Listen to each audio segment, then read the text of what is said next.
जय हिंद। नमस्कार मित्रों, आपका स्वागत है आपके YouTube channel all exam class के अंतर्गत। हम लेके आए बिहार पुलिस का मोस्ट और इम्पोर्टेंट प्रैक्टिस सेट। जिस तरह आपको पता है कि 24 सितंबर से आपके पेपर स्टार्ट है, तो उसी दिन के लिए उसी दृष्टि से हिसाब से उसी में आपको सिलेक्शन दिलवाने के हिसाब से यह प्रैक्टिस सेट लेकर आए हैं। तो एक बार इसको पूरा देखें और अगर अच्छा लगे तो वीडियो को लाइक करना, फिर शेयर करके चैनल को सब्सक्राइब करके बेल आइकन को ऑन कर देना। ठीक है, पहला क्वेश्चन क्या कहता है देख लेते हैं। भारत का मानक समय रेखा किस शहर से होकर गुजरती है? उस शहर का नाम क्या है? जयपुर, कोलकाता, अहमदाबाद या इलाहाबाद? तो आपका उत्तर होगा इलाहाबाद। ऑप्शन यहाँ से कौन सा है, कहाँ पर है? ये उत्तर प्रदेश के अंदर है। ठीक है, ये आपको याद रखना है। इसके बाद हम देख ले जैसे अहमदाबाद। अहमदाबाद है गुजरात के अंदर। ठीक है, कहाँ है? गुजरात के अंदर है। इसके बाद देखिए जैसे हम देखें कोलकाता। तो कोलकाता आपको पता है पश्चिम बंगाल की क्या है, एक राजधानी है। क्या है? पश्चिम बंगाल की राजधानी हो जाती है। इसके बाद हम देखें अगर जयपुर। जयपुर क्या है? ये राजस्थान की राजधानी है। किसकी राजधानी है? राजस्थान की। ठीक है, यहाँ से आपके कम से कम 5 से 6 क्वेश्चन क्लियर हो जाते हैं। अगला क्वेश्चन आपके सामने। भारत के कितने प्रतिशत लोग कृषि पर आधारित है? यानी कितने परसेंट लोग ऐसे हैं जो सिर्फ कृषि करते हैं भारत के अंतर्गत? तो आपका उत्तर यहाँ से क्या होगा? आपका उत्तर यहाँ से होगा 58%, यानी ऑप्शन बी बिल्कुल सही हो जाता है इस क्वेश्चन के अंतर्गत। अगला क्वेश्चन, यदि आप कोलकाता से कन्याकुमारी जाते हैं तो कौन सा स्थान से नहीं गुजरेंगे? जैसे कि भुवनेश्वर, चेन्नई, शोलापुर से या विशाखापट्टनम से? तो आपका उत्तर यहाँ से क्या होगा वो आपको बताना है इस क्वेश्चन के अंतर्गत। तो सभी के दिमाग में आ चुका होगा, आप शोलापुर से होकर नहीं गुजरेंगे, यानी ऑप्शन आपका यहाँ से सी बिल्कुल सही हो जाएगा। चेरापूंजी तथा जयतिया जनजाति किस राज्य से संबंधित है? जैसे मणिपुर, नागालैंड, मेघालय या मिजोरम? आपके बिहार के क्वेश्चन आएंगे, आप टेंशन मत लो। ठीक है, तो आपका उत्तर हो जाएगा यहाँ से मेघालय। अब जैसे आपके सामने सारे सिस्टम है, ये आपको पता होना चाहिए, ये सब भारत के पूर्वी राज्य है। कहाँ के राज्य? पूर्वी राज्य है। ये भी आपका यहाँ से क्लियर हो जाता है। इनको ये 7 बहनों को एक समूह है।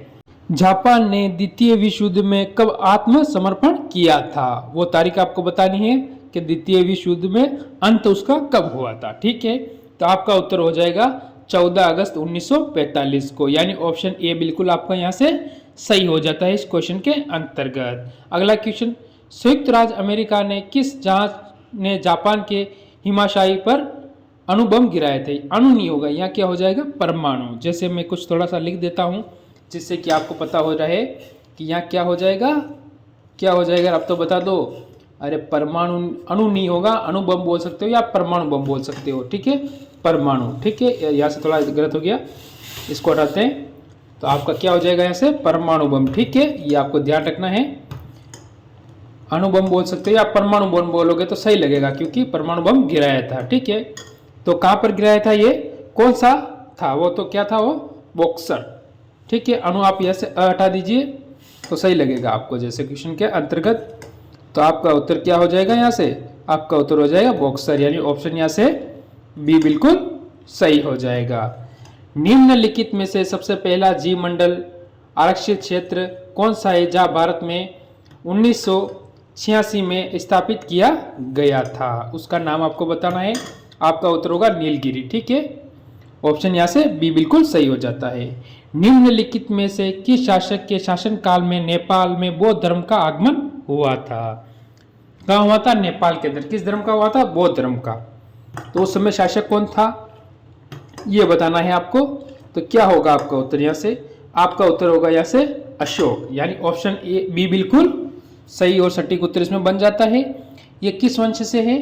ये मौर्य वंश से है। किस वंश से है? मौर्य वंश का शासक है, ये आपको ध्यान रखना है। कौन? अशोक। अगला क्वेश्चन देख लेते हैं क्या कहता है आपके सामने।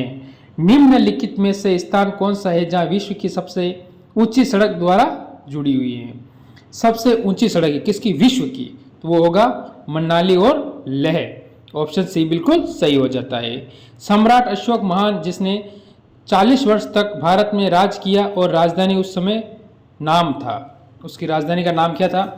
या आया ना आपका बिहार से क्वेश्चन, मैं बोल रहा हूँ सारे क्वेश्चन मिक्स हैं। यहाँ से हो जाएगा आपका पाटलिपुत्र। ठीक है, ऑप्शन यहाँ से सी बिल्कुल सही हो जाता है। ये कहाँ है पाटलिपुत्र? बिहार, यानी वर्तमान ये पटना के नाम से भी जानी जाती है। जैसे लिख दूं वर्तमान, इसे किस नाम से जाना जाता है? पटना के नाम से जाना जाता है। ठीक है, अगला क्वेश्चन, ऐसा प्रथम इंजीनियरिंग स्नातक जो किसी राज्य का मुख्यमंत्री रहा हो यह संबंधित है, तो वो क्या होगा? आपका उत्तर यहाँ से सभी के दिमाग में आ चुका है। आपका उत्तर होगा यहाँ से बिहार, यानी ऑप्शन यहाँ से बी बिल्कुल सही और सटीक उत्तर बन जाता है। अगला क्वेश्चन देखते हैं, मोहनजोदड़ो स्नानागार के पूर्व में स्थित स्तूप का निर्माण किस काल में किया गया था? मौर्य, कुषाण, शंग और सातवाहन। तो आपका उत्तर होगा कुषाण काल। ऑप्शन यहाँ से कौन सा होता है? ऑप्शन आपका यहाँ से बी बिल्कुल सही हो जाता है। अगला क्वेश्चन, उस राज्य का नाम बताइए जहां पर भारत का प्रथम राष्ट्रपति चुना गया था। जो भारत का प्रथम राष्ट्रपति था वो उसी राज्य से था। ये भी कहा का क्वेश्चन है। ये आपका उत्तर हो जाएगा बिहार, यानी ऑप्शन डी बिल्कुल सही हो जाता है। अब आपको पता है हमारे भारत के प्रथम राष्ट्रपति थे, उनका नाम क्या है? तो उनका नाम होगा यहाँ से क्या होगा? उनका नाम होगा डॉक्टर राजेंद्र प्रसाद। ठीक है, डॉक्टर राजेंद्र प्रसाद, ये आपको याद रखना है। ठीक है, हमारे भारत के पहले राष्ट्रपति हो जाते हैं। निम्नलिखित युगों में से कौन सा एक सही सुमेलित नहीं है? यानी 3 तो सही है और एक सही सुमेलित नहीं है। आपको ये क्वेश्चन में सिर्फ इतना ध्यान रखना है या नहीं है, पीछे पढ़ो तब। तो ऑप्शन आपका यहाँ से सी बिल्कुल सही हो जाएगा। ठीक है, अगला क्वेश्चन देख लेते हैं, क्या कहता है? सिखों के 10वें गुरु गुरु गोविंद सिंह जी का जन्म हुआ था अमृतसर, दिल्ली, पटना या कोलकाता। तो कहाँ पर हुआ था उनका जन्म, ये बताना है आपको। तो क्या हो सकता है आपका उत्तर इस क्वेश्चन के अंतर्गत? आपका उत्तर होगा पटना में। ऑप्शन सी बिल्कुल सही हो जाता है। 1946 में गठित अंतरिम सरकार में डॉक्टर राजेंद्र प्रसाद किस विभाग के मंत्री थे? जो आपके बिहार से थे वो मंत्री किस में थे, ये बताना है आपको। उनको कौन सा पद दिया गया था मंत्री के अंतर्गत?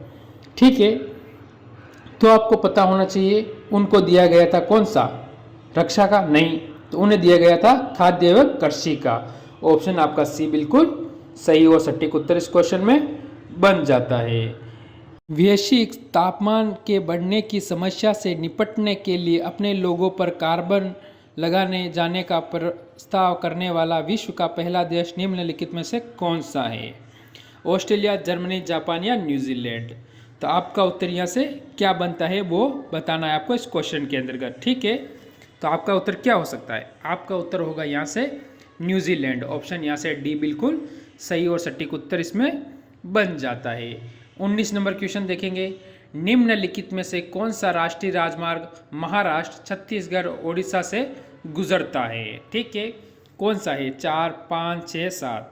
तो कौन सा राष्ट्रीय राजमार्ग आपका यहाँ से उत्तर बन जाएगा इस क्वेश्चन के अंतर्गत? ठीक है, आपका उत्तर बनेगा राष्ट्रीय राजमार्ग 6, यानी ऑप्शन सी बिल्कुल सही हो जाता है। अगला क्वेश्चन, रुपये का सिक्का सबसे पहले किसने चलाया था? शेरशाह, जहांगीर, अकबर या हुमायूं। तो आपका उत्तर यहाँ से क्या होगा ये बताना है आपको इस क्वेश्चन के अंतर्गत। तो आपका उत्तर होगा यहाँ से शेरशाह। ऑप्शन ए बिल्कुल सही हो जाता है। ठीक है, अगला क्वेश्चन, विनोबा भावे किससे संबंधित है ये बताना है आपको। तो आपका क्या होगा यहाँ से उत्तर? जल्दी से बताना है, समय नहीं गाना है।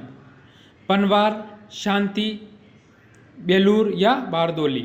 तो आपका होगा पनवार। ऑप्शन ए बिल्कुल सही हो जाता है इस क्वेश्चन के अंतर्गत।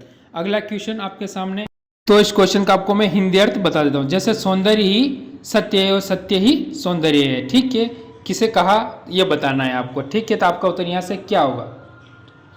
ठीक है, इस क्वेश्चन के अंतर्गत आपको, तो इसका आपका जो उत्तर बनता है वो बनता है जॉन किंटस। ठीक है, ऑप्शन आपको यहाँ से बी बिल्कुल सही हो जाता है।